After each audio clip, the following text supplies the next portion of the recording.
ширкати дорувории софсавдо барои зиёд кардани мӯи сар ё барои зиёд кардани риш ё барои кам кардани вазни худ ё зиёд кардани вазни худ ё барои нест кардани доғҳои сафед аз бадан ба шумо тавсия медиҳад ки ба рақамҳои дар экран буда муроҷиат кунед. Доставка ба ҳама шаҳрҳои Федератсияи Россия ва берун аз Россия дар муддати 2 рӯз карда мешавад. Аз номи юристи ҷей муроҷиат кун, скидкат мекунанд.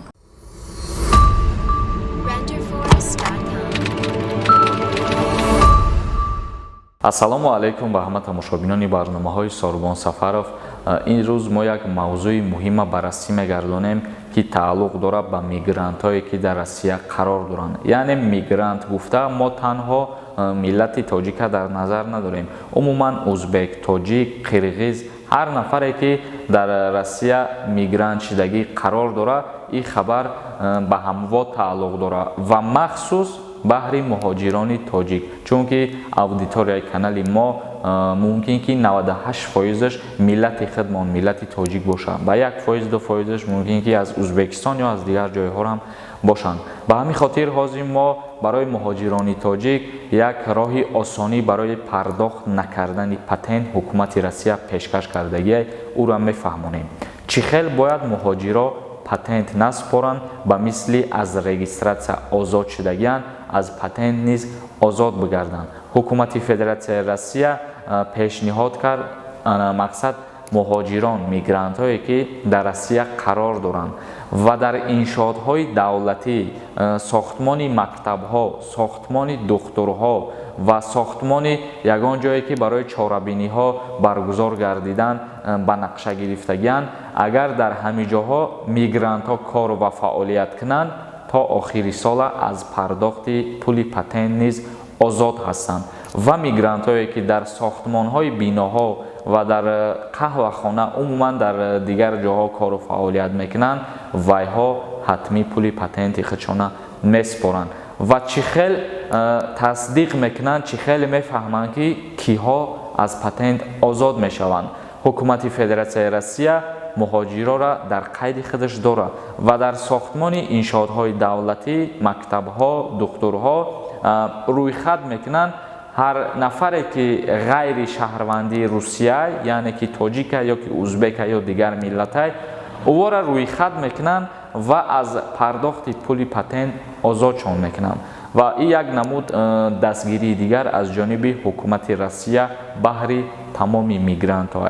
ва ногуфта намона ки танҳо ҳамин шахсиятҳоеро ки мо номбар кардем, дар ҷойҳое ки номбар кардем кору ва фаъолият мекунанд, танҳо ана ҳамиҳо аз пардохтани патент озод мешаванд ва боқимонда ба мисли пештара патенти худшона супоридан мегиранд.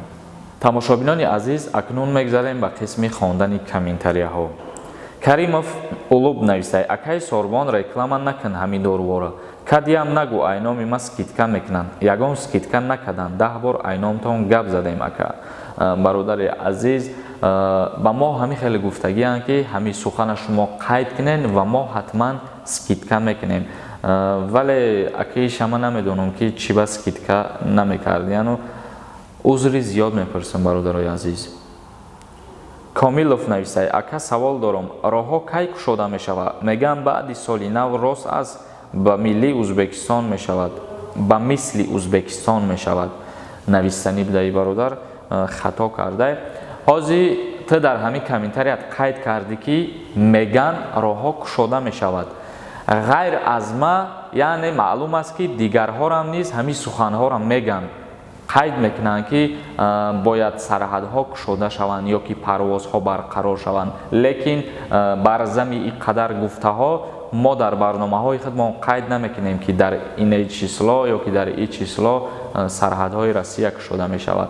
Вале қайд кардагӣ ҳастем ки мисол дар фалон число байни Турсия Тоҷикистон кушода шудагиай, ё байни Тоҷикистон Дубай кушода шудагиай, ё байни Хитой Тоҷикистон кушода шудагиай, ё ки Тошканд Душанбе. ва боз иҷа ба назар мегиранд ҳамин 4 давлате ки ҳозир ба Тоҷикистон кушодаай, ба назар мегиранд агар ки ҳавасмандон ва талабкунандагон зиёд бошанд, чипта харидорӣ кунанд, баъд парвоз нақшаи худша ба анҷом мерасонад. Дар ҳоле ки мисол мегирем, агар байни Тоҷикистон ва Хитой кушода шудагия, лекин ягон одаме несте ки сафар кунад. Дар ин ҳолат бародари азиз ба фикрам ки самолёт холӣ парвоз карда намера ба Хитой ё ки бо холӣ парвоз карда биёяд. Дар ҳоле ки одамҳо чипта харидорӣ кунанд ба ҳамин 4 давлате ки мо номбар кардагем, дар ин ҳолат рейс албатта ки мешавад. Ва дар ҳолати гапама дароз кардам, бахшиш бародари азиз ба саволи худат, дар ҳолате ки ту гуфтӣ ки меган раҳо кушода мешаванд, бародарони азиз, ин хеле меган мо бисёр мефаҳмем. Дар шабакаҳои интернетӣ чӣ аз забони мардум ҳозир анами бисёри одамо менависанд ки блогерҳо хабарҳои бардурӯғ мерасонанд, ҳамад як хабара мерасонанд. Бародарои азиз, аз блогерҳоро дида мардум анами хеле хабарҳоро зиёдтар дурӯғ паҳн мекунанд. Агар дар Тоҷикистон 5 та хеле блогер боша ки хабарҳои ҳуқуқиро пешкаш бигардона, лекин дар ҷумҳурии Тоҷикистон ё берун аз Тоҷикистон ҳазорҳо нафар шаҳрвандои тоҷик қарор доранд ва ҳамин хеле хабарҳоро паҳн мекунанд ки асос надорад. узр мепурсам барое ки сухана ба як савол дарози бад кардем. ҳар як нафаре ки дар Федератсияи Россия шаҳри Москва қарор доранд ва ба духтури дандон ниёз дошта бошанд, агар ба рақамҳои дар экран буда муроҷиат кунед. И духтури дандон бародари тоҷикай, айном юрист тиҷей муроҷиат кун, скидкат мекунад. Нашидҳои зебо навистай. Акай юрист тиҷей, як чӣ пурсам, шумо студийни микрофон дорен барои хондан? Илтимос ҷавоб теяка. Бародари азиз, ман дар студия кор намекунам ба якамаша ва баъдан дар ҳамин ҷое ки ман наворҳои худма сиёмка мекунам, дар иҷа студияи звуказаписам ҳастай. Тавсиятон метавонам ки биёен. Ба фикрам бисёрӣ медонем ки ман дар куҷо наворҳои худма ба навор мегирам ва пешкаш мегардонам. Адреса медонем хитон. بیایم برادران عزیز، اونجا استودیا звуказапис هم هسته. فرهاد نظیم نویسه: سلام اکا، استودنت هایی که میخونند در روسیه رفتن میتونن یا اینکه نه؟ پیشکی رحمت. حکومت جمهوری تاجیکستان پیشنهاد کردگی با روسیه، ولی روسیه تا حال متاسفانه یگان جواب دادگی نیست. ولی تاجیکستان وزارت معارف قید کردگی که مخصوص برای دانشجویها باید یک ریس علاهیده از جانب تاجیکستان شود. وقتی که روسیه اجازه داد، بعد تاجیکستان میتونه پرواز خودش مقرر کنه. جمعبک کمالوف نویسه: سلام علیکم اکای سوربون، از تاجیکستان به قزاقستان رفتن یا آمدن یگان ویدیو کم پرتو التماس. برادر عزیز، در این باره من یگان چیز سوید دادن نمیتونم، چون که قزاقستان و تاجیکستان حالا منتظم شدگی نیست، سرحدهاش بستن. نوستی جسمیر نویسه: سلام علیکم اکای سوربون، من دپورت شدم، 2 سال شد. همون دپورت کشوده میشود یا اینکه نه؟ جوابش گوید. چند ساله دپورت شدگی برادر عزیز و در حالتی که تو میگوی دپورتاسیا را انولیرovat کنی، این غیر امکان است، نمیشود کشوده. بسیار برادران میگن که نام و فامیلیشون عوض میکنن، دیگر کارها، لیکن این چیزا بدونین که هر کسی که خیلی کار کردگی این چیز غیر قانونی حساب میخوره و اگر دستگیرتون کنن ممکنه که به جوابگری جنایتی بکشنتون. سعیدوف نویسه: سلام، من اگر از لاتویا ماشین گرفته به تاجیکستان برم، رستماشکا کرده می شود؟ همین را فهمانید، ساده کرده التماس. رستماشکا کردن ماشین ها ورود به تاجیکستان حاضی عین حال از 2600 سال بالا های.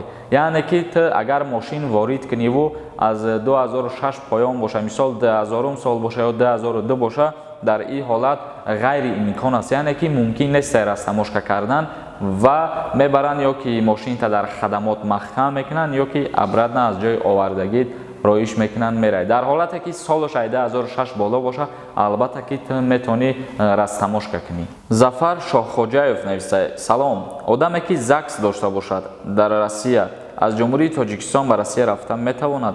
البته با واسطه RVP، یعنی که با واسطه RVP نزکس میتونید به فدراسیون روسیه انتقال داده شوید.